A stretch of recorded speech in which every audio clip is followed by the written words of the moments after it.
Nu, labrīt, dāmas un kungi, jā, tātad šodien es gribu izmantojot gadījumu tiešām, nu, kā saka, attiecīgā dienā attiecīgos cilvēkus sveikt, jā.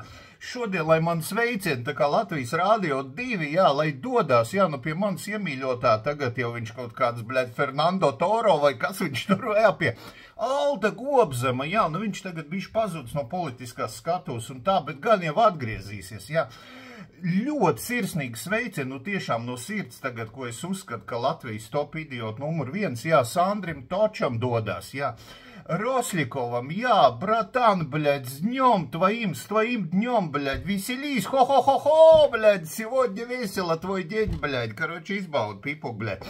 Sveicien visiem, jā, блядь, progresīviem Palestīnas atbalstītiem un tā tālāk, dāmas un kungi, jā, šodien 10. oktobrs, pasaules mentālās veselības diena, tā kā, respektīvi, izbaudiet, šodien jūs diena, bļaļ, dodaties kaut kādā protestā, ierakstiet kaut kādu gudrību, jā, bļaļ, kāpēc Krievi ir pareizā un Ukraina nepareizā, jā, dodaties paprotestēt, bļaļ, pret Izraēlu un tā tālāk. Izbaudam, viņš šodien jūs diena, bļaļ, ho, bļaļ, paceļ glāzi, man nav ko pacelt, bet, nu, bļaļ, no sirds un no rajona, jā, lai jums vienkārši veicas šaļ.